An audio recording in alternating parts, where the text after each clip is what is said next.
बिस्मिल्लाहिर्रहमानिर्रहीम। अस्सलाम वालेकुम नाज़रीन, आप यूट्यूब चैनल देख रहे हैं। मैं इमरान खान हूँ। आज बड़ा इंपॉर्टेंट दिन है। अदालत में इमरान खान साहब के केसेस लगे हुए हैं और सबसे इम्पॉर्टेंट केस जो है वो है, बड़े अरसे के बाद इमरान खान साहब को मौका मिल रहा है कि उनकी जो वकला की टीम है वो बात कर सके जाके अदालत में, हाई कोर्ट में, कि उनका केस लगाया जाए अल-कादर यूनिवर्सिटी वाला।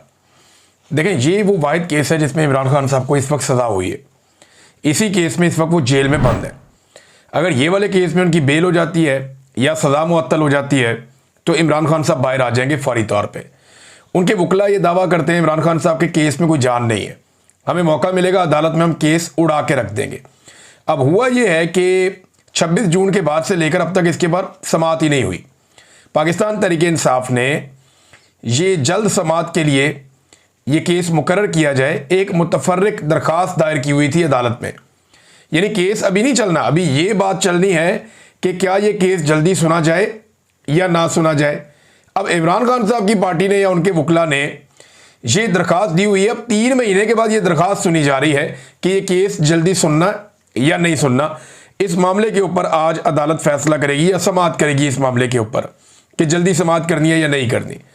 अब उसके बाद फिर समाअत होगी। तहरीक इंसाफ के वकला ये दावा करते हैं इमरान खान के कि जब भी इसकी समाअत होगी इमरान खान साहब बाहर आ जाएंगे। लेकिन मुझे नहीं लगता कि इस वक्त जो मिलिट्री एस्टेब्लिशमेंट है वो इमरान खान साहब को छोड़ना चाहेगी, ऐसे बज़ाहिर दिखाई नहीं दे रहा।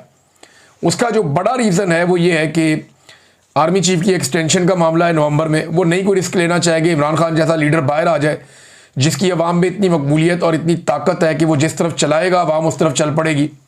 उसने जेल से बैठ के एस्टेब्लिशमेंट को बदतरीन शिकस्त दी और वो इलेक्शन जीत गया वन साइडेड। वो बाहर होगा तो क्या करेगा, ये उसका खौफ तो है इन्हें।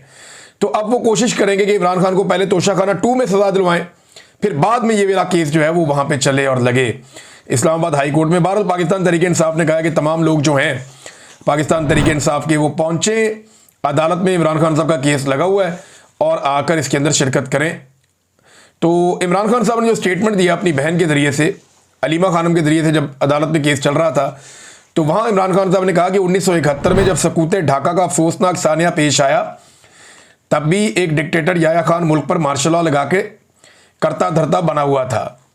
सानिया मशरकी पाकिस्तान के बाद हमीदुर रहमान कमीशन बना जिसने बताया कि याया खान ने अपने ज़ाती मफाद और अपने नाजायज़ इक़्तिदार को 10 साल तक तूल देने के लिए ऐसे फैसले किए जिससे पाकिस्तान 2 टुकड़े हो गया। हमीदुर रहमान कमीशन रिपोर्ट आला अदलिया समेत आर्मी, नेवी और एयरफोर्स के नुमाइंदों की तहकीकात के बाद बनाई गई। इन तहकीकात के दौरान सैकड़ों लोगों के बयानात रिकॉर्ड करवाए गए और 4 साल इस साने की वजूहात पर तहकीकात की गई। हमीदुर रहमान कमीशन के मुताबिक एक शख्स की हवस और अना ने जुल्म और जबर का वो बाब रकम किया जिसके बाद मुल्क हमेशा के लिए टूट गया। सबसे गलत फैसला शेख मुजीबुर रहमान की मकबूल तरीन जमात अवामी लीग को दबाने का था। जिस पार्टी ने 162 में से 160 नशिस्तें जीती उसे दीवार से लगा दिया गया और मुजीबुर रहमान को जेल में डालकर मगरबी पाकिस्तान में अपनी नशिस्तें बढ़ाकर दिखाई गईं। 24 मार्च 1971 को मुजीबुर रहमान के साथ मुज़ाकरात शुरू किए गए मगर उसी रात बंगालियों के खिलाफ ऑपरेशन लॉन्च कर दिया गया जिसमें सरकारी आदादोशुमार के मुताबिक 50,000 अफराद का खून बहा, जबकि असल तादाद इससे कहीं ज़्यादा है। आज पाकिस्तान में वही हालात बना दिए गए हैं जो 1971 में थे। आसिम मुनीर ने 9 मई का फॉल्स फ्लैग ऑपरेशन मुल्क की मकबूल तरीन पार्टी तहरीक इंसाफ को कुचलने के लिए करवाया। सीधा सीधा इमरान खान साहब ने कह दिया कि 9 मई आसिम मुनीर ने करवाया था। ये अब बड़ा स्ट्रेट अवे आ गए इमरान खान साहब आसिम मुनीर साहब के ऊपर, हेड ऑन ले लिया उन्होंने। इससे पहले वो ये कहते थे इमरान खान साहब के, बताएं ये फॉल्स फ्लैग ऑपरेशन था। इमरान खान साहब ये कहते थे कि इसके पीछे कौन है, सीसीटीवी जिसने चुराई है वही इसके पीछे है। तो ये इमरान खान साहब पहले कहते थे, लेकिन अब उन्होंने साफ कहा कि आसिम मुनीर ने 9 मई का फॉल्स फ्लैग ऑपरेशन मुल्क की मकबूल तरीन पार्टी तहरीक इंसाफ को कुचलने के लिए करवाया। 2 रातों में तहरीक इंसाफ से मुंसलिक 10,000 से ज़ायद लोगों को गिरफ्तार किया गया। ये कैसे मुमकिन था कि 10,000 लोगों को 2 रातों में बगैर तहकीक गिरफ्तार कर लिया जाए। इसके बाद पार्टी को कुचलने का सिलसिला शुरू हुआ। मुल्क की सबसे बड़ी जमात की तमाम सियासी सरगर्मियों पर पाबंदी लगा दी गई। कोई तहरीक इंसाफ का परचम उठाता तो उसे उठा लिया जाता। हमारे उम्मीदवारों और उनकी फैमिलीज को अगवा किया गया, हमसे हमारा इंतखाबी निशान तक छीन लिया गया, मगर अवाम ने 8 फरवरी को बाहर निकलकर इस सारे बयानिए को ज़मीन बोस कर दिया।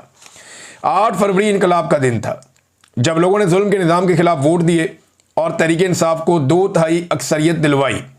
कमिश्नर पिंडी ने जब ज़मीर की आवाज़ पर लब्बैक कहा, इंतखाबी धांधली का पर्दा चाक किया और 50-50 हज़ार वोटों की धांधली का एतराफ़ किया, तो धांधली के जुर्म में मुलव्विस कुव्वतों ने उनके ज़हनी तवाज़ुन बिगड़ने का भोंडा बयानिया बनाकर उन्हें गायब कर दिया।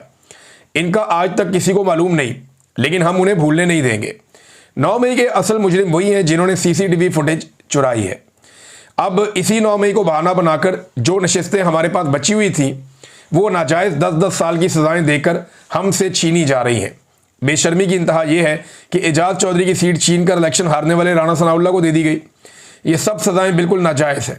2-2, 4-4 करके बेशर्मी से हमारी नशिस्तों पर कब्जा किया जा रहा है। इसीलिए हमने ज़िमनी इंतखाबात का बाइकआउट किया है, क्योंकि वो फिर ये नशिस्तें चोरी कर लेंगे और इस इलेक्शन में हिस्सा लेना इन जाली सज़ाओं को मानने के मुतरादिफ होगा। मैं कौमी असम्बली की कमेटियों से इस्तीफ़ा पेश करने वाले तमाम मुराद से दस्तबरदार होने वाले सबको खराज तहसीन पेश करता हूँ और हदायत देता हूँ कि अब सेनेट में भी ऐसा ही किया जाए। मैं कुछ दिन तक अपने आइंदा लाएअमल का ऐलान करूँगा। फिर इमरान खान साहब ने ऑपरेशन के बारे में बड़ी खुलकर बात की है। उन्होंने कहा ऑपरेशन बंद होना चाहिए और ANP को गैर मकबूल किया गया था इसी तरह एक ऑपरेशन करके, सिर्फ बैरूनी कुव्वतों की खुशनुदी के लिए अपने ही लोगों के खिलाफ फौजी ऑपरेशन से हालात बेहतर होने की बजाय मजीद बिगड़ते हैं। एक तरफ हमारे सिक्योरिटी फोर्सेज वाले और दूसरी तरफ भी हमारे अपने शहरी मारे जाते हैं। अपनों को मारने से हमेशा दहशतगर्दी में इजाफा होता है।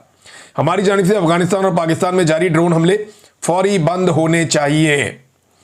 फिर उन्होंने कहा तमाम सूबाई और कौमी असम्बली के मेंबरान को मैं हदायत करता हूँ कि सूबे में अमन के लिए अपने ही लोगों के खिलाफ ऑपरेशन और ड्रोन हमलों को रोकने के लिए मिलकर बैठे और मुज़ाहमत करें। ये इमरान खान साहब ने कहा। फिर अफगानिस्तान के बारे में इमरान खान साहब ने बताया कि उन्हें बड़ी तकलीफ है जिस तरह उनको निकाला गया वहाँ से, और फिर उन्होंने कहा कि आसिम मुनीर एंटी तालिबान लॉबी को खुश करने के लिए ये सब कर रहा है और जहाँ जंग नहीं है वहाँ जानबूझकर जंग नाफिज कर रहा है। ये इक़दाम फौरी तौर पर रुकने चाहिए वरना हालात मज़ीद बिगड़ेंगे, ये साबिक वज़ीर आज़म कह रहे हैं। उसके बाद इमरान खान साहब ने अपने जो ट्वीट का तीसरा हिस्सा, 3 हिस्सों में उन्होंने ये ट्वीट किया है। उन्होंने कहा जी मेरी बहनों और एहलिया का सियासत से कोई लेना देना नहीं है। अलीमा खान बाहर आकर सिर्फ मेरा पैगाम पहुंचाती है। उनके खिलाफ मुहिम अफसोसनाक है और मुल्क पर मुसल्लत रजीम की बुज़दिली और खौफ का वाज़ेह सबूत है। बुशरा बेगम की भी सियासत का कोई अमल दखल नहीं है। बुशरा बीबी ने आज तक मुझे किसी वज़ीर, टिकट होल्डर या सेनेटर को नामजद करने का नहीं कहा। वो कोई सियासी पैगाम नहीं भेजती। वो कैद तन्हाई में है। इनका बाहर किसी सियासी शख्सियत के साथ कोई रब्ता नहीं है। इनको कैदोबंद की सहूलतें सिर्फ मेरी एहलिया होने की वजह से बर्दाश्त करनी पड़ रही हैं। जालिम रजीम को लगता था बुशरा बेगम को मेरी कमज़ोरी बनाकर इस्तेमाल करेंगे, लेकिन वो मेरी ताकत बन गई। ये वाहिद खातून है पाकिस्तान की तारीख की जो गैर सियासी हैं, मगर सिर्फ इनके ख़ानदान के किसी शख्स के सियासत में होने की वजह से उन्हें कैद बर्दाश्त करनी पड़ी हो। बुशरा बेगम की तबीयत नासाज है, उन्हें चलते हुए चक्कर महसूस होते हैं। उनके मुआयने के हवाले से दरख्वास्त दायर की गई है, लेकिन अभी तक कबूल नहीं की गई। उनका डॉक्टर से तरजीही बुनियादों पर मुआयना इंतहाई आम है। बुशरा बेगम को सियासी मुकदमात में कैद करना आसिम रजीम की इखलाकी और मजहबी गिरावट का सबूत है। मुझ पर और मेरे ख़ानदान पर तमाम मुजालिम आसिम मुनीर करवा रहा है। मुल्क में इस वक्त आसिम लॉ नाफिज है, जिसने डाकू डफर अलायंस के तहत मुल्क चलाकर इखलाकियात का जनाजा उठा दिया है। इखलाकी पस्ती का सबूत यह है कि मेरे ख़ानदान की औरतों को भी निशाना बनाया जाता है। ये जी इमरान खान साहब का बयान है। अब तक के लिए इतना ही। अपना ख्याल रखिएगा, अपने इस चैनल का भी। अल्लाह हाफ़िज़।